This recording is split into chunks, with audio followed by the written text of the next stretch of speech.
We will not be silenced! Hey, Tommy, Tommy! Tommy, Tommy, Tommy, Tommy Robinson! No, that's how we done it! Tommy, Tommy, Tommy, Tommy Robinson! Hey, Tommy, Tommy! Tommy, Tommy, Tommy, Tommy Robinson! Hey, Tommy, Tommy!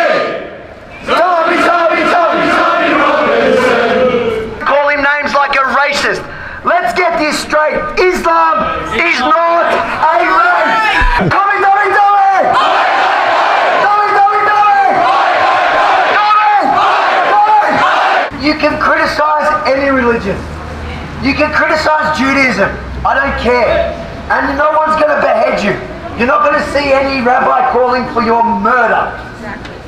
Today, if you criticize Christianity, you're probably going to get a plaque in Parliament. So, why is there a double standard? Why are we introducing blasphemy laws even here in Australia? And yes, you wouldn't believe it, but here in Tel Aviv, despite all of the negativity about Tommy Robinson that the British press and especially the Jewish Chronicle and other established Jewish figures like to put out, people actually listen to what Tommy says. People watch Tommy's videos. People know he is not an anti-Semite, anti-Shemi. People know that he is a genuine, non-racist guy fighting the system. And there's Yankee. Yankee called this. Dina is the other person, she called it.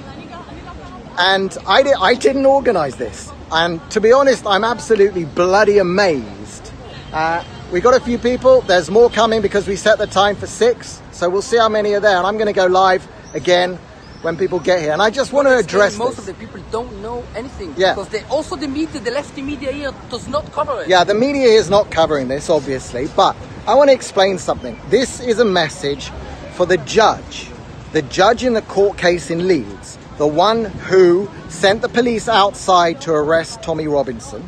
The judge who took him inside, who lied to his counsel that he was going to release him, and then who tried him, convicted him, and sent him to prison, and then banned the UK press from talking about. This is for you, Judge.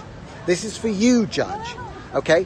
What you should have done is put on your wig and your gown, and you should have walked outside of your court onto the street.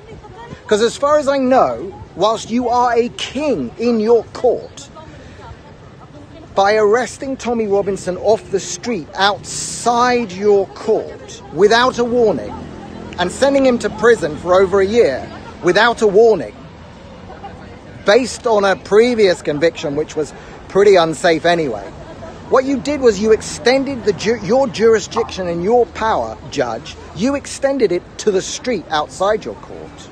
And I don't know whether the British people understand that. And I don't know whether the British people elected that and gave that power to you, the British subjects. Okay?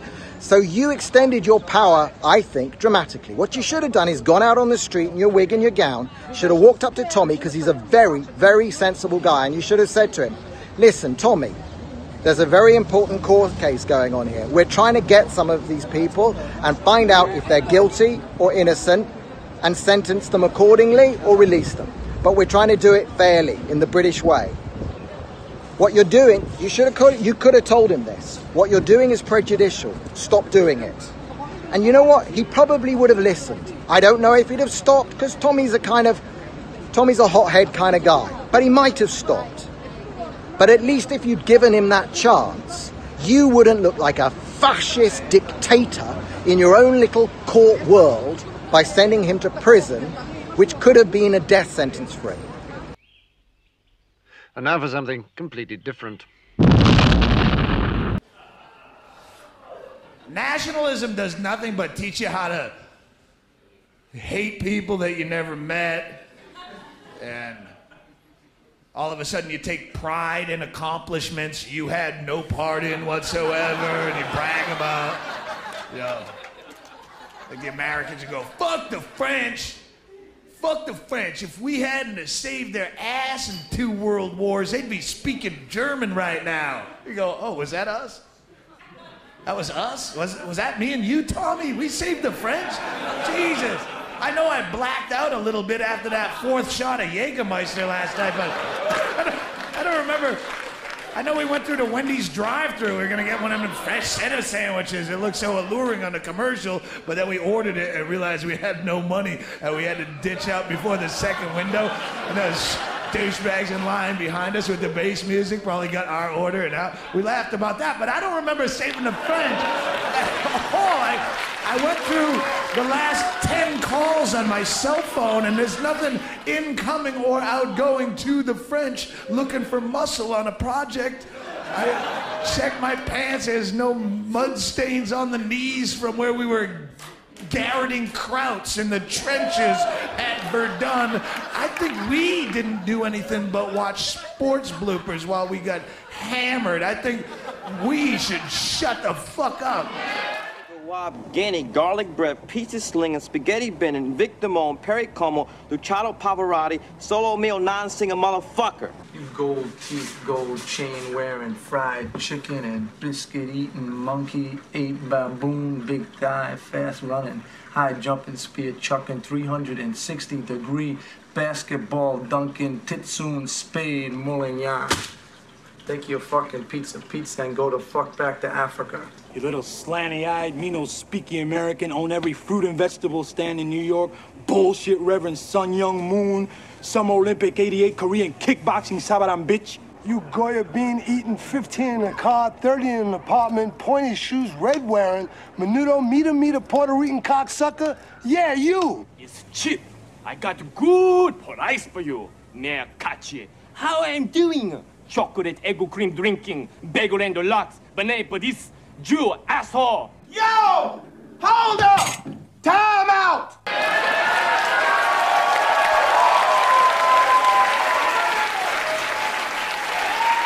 It's silly. All that stuff.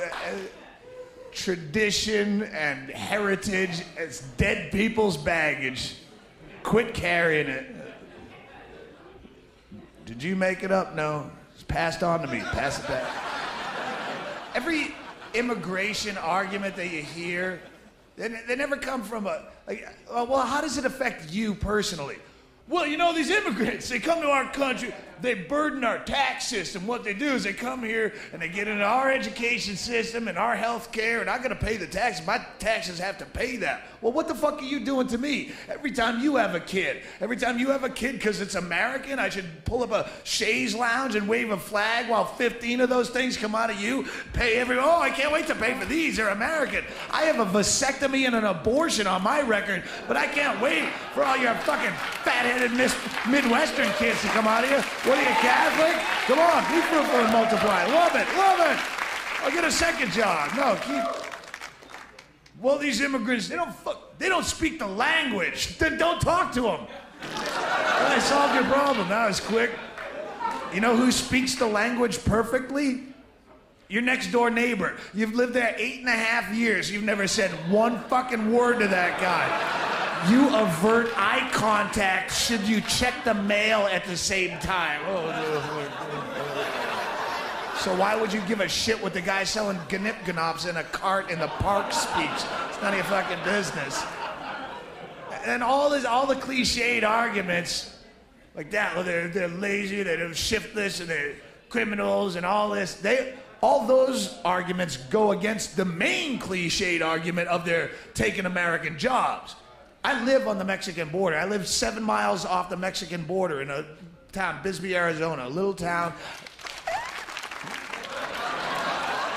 I can go out any day and watch Border Patrol arresting these guys by the dozen, 11 at a time out of a Dodge Omni, like a clown car with plastic cuffs. And you're right, they don't speak the language and they probably have no education. They don't have fucking shoes half the time. They're like barefoot and tattered castaway like Gilligan's Island shorts and a fucking dirty t-shirt and dehydrated and wander in the desert for 4 days.